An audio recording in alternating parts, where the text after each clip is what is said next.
Fitness ട്രെയിനറാണ്. എഞ്ചിനിൽ work ചെയ്യുന്നത് ഇവിടെ തന്നെയാണ്. സ്റ്റാഫാണ്.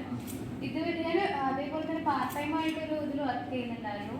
അതിൽ അക്കാഡമിക് കൗൺസിലറിനാണ് ആ ഒരു ഇതിൻ്റെ പേരെങ്കിലും ടെലികോളർ തന്നെയാണ് സംഭവം. പക്ഷെ എല്ലാവരുടെ പറയുമ്പോൾ ഭയങ്കര പുച്ഛായിരുന്നു. ഇതുവരെ എവിടെയും അതിന് റെസ്പെക്ട് ചെയ്തിട്ടുണ്ടായിരുന്നില്ല. ഇത്രയും നല്ലൊരു ഇതാണെന്നത് ഇവിടെ വന്നപ്പോഴാണ് അറിയുന്നത്. പറയാൻ പറ്റും. ഇവിടുന്ന് ഇറങ്ങിക്കഴിഞ്ഞാൽ ഞാൻ പറയും, ആരുടെടുത്തായാലും പറയും ഞാനൊരു ടെലികോളർ ആണെന്നുള്ളത് പറയുന്നതിൽ എനിക്കൊരു മടിയില്ല. പിന്നെ ഒരുപാട് നല്ല ക്ലാസ്സാണ് ഇവിടുന്ന് കിട്ടിയിട്ടുള്ളത്. ഒരുപാട് നല്ല കാര്യങ്ങൾ കിട്ടി. ഇപ്പോൾ ഞാൻ ഇതുപോലെ കോച്ചിങ് കിട്ടിയിട്ട് തന്നെ ആയിരുന്നു. അതേപോലെ ട്രെയിനിങ് കിട്ടി, 15 ദിവസത്തെ ട്രെയിനിങ് കിട്ടിയിട്ടാണ് അവർ നമ്മൾ അപ്പോയിന്റ് ചെയ്തതെങ്കിലും ഇതുപോലെ ഒരുപാട് കാര്യങ്ങൾ പഠിക്കാൻ പറ്റിയിട്ടുണ്ടായിരുന്നില്ല. ഇപ്പോൾ ഒരുപാട് കാര്യങ്ങൾ പഠിക്കാൻ പറ്റി. ഇനി അത് നമ്മുടെ ലൈഫിൽ ഇംപ്ലിമെന്റ് ചെയ്യുകയും കൂടെ ചെയ്താൽ നമുക്ക് എന്തായാലും സക്സസ് ഉണ്ടാവും എന്നുള്ളത് ഉറപ്പാണ്. നമുക്കൊരു സെയിൽസ് ക്ലോസ് ചെയ്യാൻ പറ്റും എന്നുള്ളത് ഉറപ്പാണ്. Thank you.